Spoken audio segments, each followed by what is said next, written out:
Pemirsa, desa adat merupakan pondasi utama dalam menjaga keutuhan adat budaya di Bali. Dengan konsep Trihita Karana, yaitu hubungan harmonis dengan sesama manusia, alam, dan Tuhan, maka desa adat harus tetap membangun keharmonisan terhadap tiga konsep hubungan tersebut.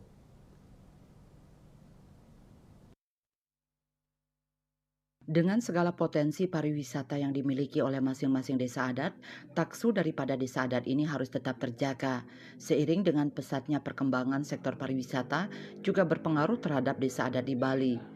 Dengan fenomena negatif yang akhir-akhir ini sering terjadi di wilayah desa adat, Ketua Komisi 1 DPRD Tabanan Iputu Eka Putra Nur Cahyadi berharap agar desa adat tetap menegaskan dirinya dalam sistem kelembagaan yang sudah terbangun sejak dahulu. Sistem kelembagaan seperti awik-awik ataupun prarem bisa disinergikan dengan undang-undang atau regulasi peraturan daerah yang sudah ada, khususnya Perda nomor 4 tahun 2019 tentang desa adat di Bali, sehingga pengelolaan potensi atau kawasan yang ada di lingkungan desa adat diharapkan lebih mengedepankan pada aturan-aturan yang diserahkan kepada lembaga yang berada dalam naungan desa adat.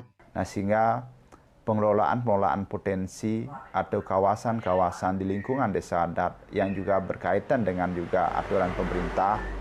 Jadi kita harapkan selalu mengedepankan bagaimana dikelola secara profesional dan mengedepankan daripada aturan-aturan dan diserahkan sepenuhnya kepada lembaga-lembaga yang ada di bawah desa adat.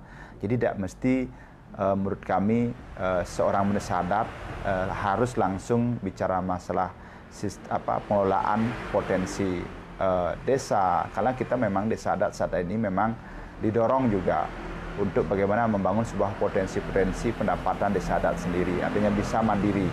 Tapi satu sisi dengan terbentuknya daripada kelembagaan yang profesional di lingkungan desa adat sendiri, jadi kita harapkan lembaga-lembaga tersebutlah yang lebih berperan aktif untuk membangun sebuah pengelolaan aset, membangun hubungan-hubungan kerjasama desa adat sendiri.